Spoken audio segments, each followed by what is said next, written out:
The day's biggest news stories from a Vegas perspective. This is the Vegas Take with Sharp and Shapiro.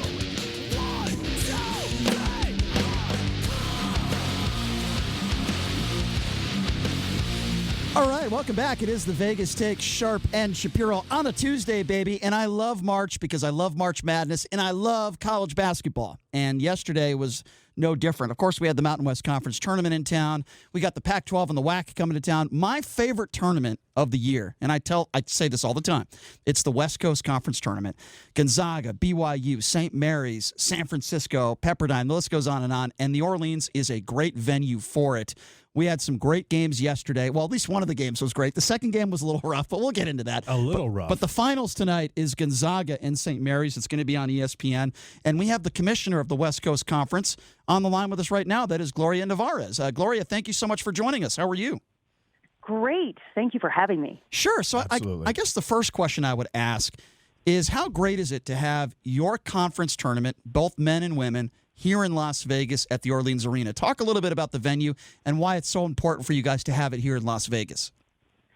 Las Vegas has been our home for about 12 years now. We were actually the first conference tournament to come into Las Vegas. And, the Orleans as a partner, Las Vegas Events, they couldn't have been more supportive. And our fans love it. It's their annual pilgrimage. We've sold out for the last 12 years, and, the atmosphere here is amazing. Gloria, it's amazing because 20 years ago, the concern was always about the sports gambling, right? The concern was, especially in the NFL. And now, as you know, we're getting the Raiders.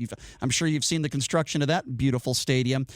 Does that ever come up even anymore, the idea of, gambling and actually having these athletes play in an arena where just a couple 100 feet away there's gambling? I mean, does that ever come up in a conversation anymore? That was very much part of the original conversation. In fact, about 10 years ago when I was with their 12, I guess now, league for the first time. That was very much part of the decision. The games were not allowed on the book in the Orleans Arena, and the teams had all this access into the arena that was back of house, not through the casino. But as you know, with the onset of online and mobile gaming, those concerns have become moot because it's not just in Las Vegas. I mean, it's an international, very accessible phenomenon. So our efforts are really focused on monitoring, education of our student-athletes and teams, and maintaining the integrity of our contest through constant monitoring and checking, officiating and shooting and storing data, that type of thing. Gloria, do you think it's just a matter of time before we actually get a couple rounds or maybe even the Final Four of the NCAA tournament here in Las Vegas? I do. I think when that the stadium is built for football, I think it would be a natural for Las Vegas to begin to bid on a Final Four. And I would imagine with your success with the West Coast Conference Tournament here, the Mountain West, the Pac-12 now, I would imagine that would actually add to the possibility of eventually getting it here. I would imagine the success of your tournament will help eventually the NCAA making that decision, right? I would hope that's the case. But really, from our perspective, we always want any kind of championship out in the West. And last 2-3 years ago, I can't remember, when it was in Arizona, that was the first time it was actually in the West. For several years before that, there's just haven't been a lot of venues bidding and getting the awards out here. So the more we can get it on this side of the Rockies, the better. So I want to talk to you about the games yesterday. San Francisco Gonzaga, great game, well played, a lot of points on the board. BYU Saint Mary's, very, very physical, especially in the second half, 51-50. You already had BYU and Gonzaga, probably mortal locks in the tournament. Do you think that Saint Mary's is now an NCAA tournament team after that win last night? Absolutely. Absolutely. And frankly, I don't think that BYU suffers much in their seeding or placement in the tournament because that is a strong Q1 level contest right there, and it was a close game. Yeah, let's talk a little bit about that, Gloria, because this is why we play the games, right? You want to talk about two completely different games. We were just talking a little bit off the air. And by the way, if you're just joining us, it's Gloria Nevarez. She's the West Coast Conference Commissioner. The finals of the West Coast Conference Tournament is tonight at the Orleans Arena. Some tickets still remain, not many. It is Saint Mary's and Gonzaga. So we see that first game, right? San Francisco and Gonzaga. Wow, what a well-played game, right? Offensively, anyway. Really an exciting game to watch. San Francisco has a really good young basketball coach, and and they were ready to play. And then we see this second game between BYU and Saint Mary's, and it was like a physical, grinded out, brutal offensively to watch. Talk about the difference between those two games. I know you were there obviously last night watching them. Two completely different games, right?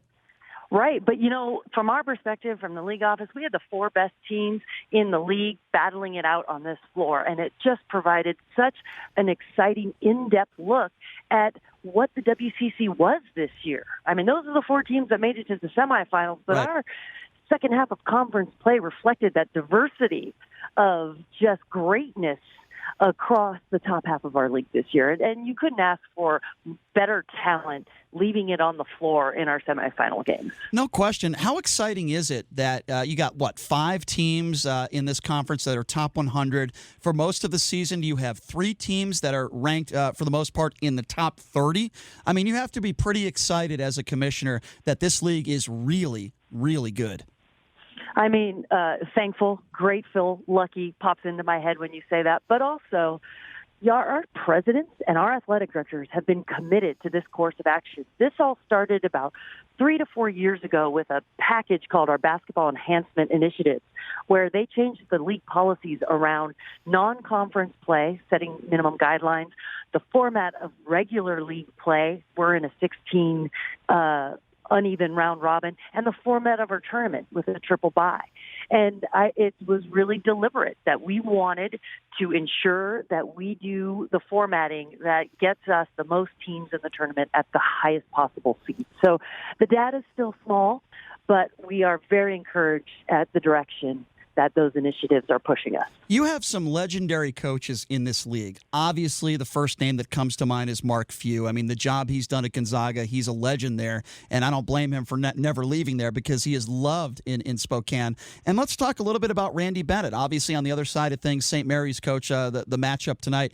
Randy Bennett, he's been on our show a number of times. He is a class act, as is Mark Few, another legend in his own right, and he has developed a really good program there at St. Mary's. This is a coach's league, in my personal opinion. Then you have Damon Stoudemire, what he's done with Pacific. We all know what he did as a player, but as a coach, turning this program around, I'm just going to call it for what it is. They were horrible before he got there. He takes over this program, and now they had a pretty good year, a respectable year. Talk a little bit about some of the coaches in this league and what they've been able to accomplish over the years. That is what you just itemized is exactly, what I love about these folks. And our coaches, they're really good human beings to start with. And I think that's important. When our presidents and athletic directors hire coaches, they need to find the fit for our league. They need to be able to recruit good human beings, that are going to walk in the shoes of a normal student. And that's what the successful coaches in our league have done. I mean, you look at even the newer coaches like Todd Golden and, Herb Sendek, it's about the fit. It's about, channeling what the WCC ethic and mission is and recruiting the right type of players that are going to thrive in that system. So, Gloria, I'm going to just guess that you're not going anywhere. This West Coast Conference tournament is here to stay for a very long time. Is that a fair assumption? We just last year announced the renewal with the Orleans, so this is the first year of a 3-year renewal. And like you said, we've been here quite some time, and we're pretty happy. Well, Gloria, thank you so much. Like I say, it is always my favorite tournament in Las Vegas every year. You guys do a fantastic job. I cannot wait for the game tonight. I guess my last question, I know it is unfair. You don't have any bias as the commissioner. You don't have a rooting interest. You just want a good competitive basketball game. I'll say Gonzaga, but with that being said, I just root for good officiating, yes, great sportsmanship, and world peace. Well, there's nothing wrong with that. That's fair to say. But I would imagine there's still going to be some BYU fans in the crowd that are hanging around that are going to be there. What do you think the fans are going to be like tonight? Because, boy, do those Gonzaga fans travel. They do. I mean, and, the great thing about our fans is not only are they fans of their institutions, but they're fans of the game. So I expect we're going to continue to have a raucous, roof-blowing crowd here. So last thing for you, Gloria. First of all, thank you so much for how good the media food is. It's very important. And secondly, so we talked about St. Mary's, Gonzaga, and BYU making the NCAA tournament. Who do you think makes the NIT? I think we've got a couple teams in consideration, and USF and Pacific have really made cases for themselves for the NIT. So we'll be advocating and communicating with the committee about the progress they've made this year. Gloria, thank you so much for your time. Really do appreciate it. Really look forward to the game tonight and seeing you out there. Thanks again. Look forward to the game. Hey, thank you guys for coming and enjoying the food and all the coverage. You got it. Appreciate it, Gloria. Thank you so much. Thanks a lot, Gloria. There you go. She is Gloria Nevarez, the West Coast Conference Commissioner, might I add, doing a very, very good job in her position. And, a lot of these games are on TV, on national television. Yeah, Mountain West Conference does have a deal with CBS Sports, which is great. But you see a lot of these West Coast Conference games on the ESPN and the ESPN2s. And you see, we were sitting right behind Andy Katz. Bracketology, the master of bracketology. Dick Vitale doing the games yesterday. Some major players in college basketball were attending there. And if you look at Gloria, she was sitting front and center watching every single game right in the center. She was actively involved. It's nice to see the commissioner that involved in these games. And you could just tell she's a fan of basketball. She's a fan of these teams, these players, these coaches. So she's done a great job. We appreciate her joining us. We're going to take a quick break. By the way, a reminder, coming up here at the bottom of the hour, Lance Allred, the first deaf NBA basketball player, will be joining us in studio. But first, it's time for Hate Mail, ladies and gentlemen. It's coming up next. You're listening to The Vegas Take right here on the all-new 101.5 FM, 720 AM, KDAWN.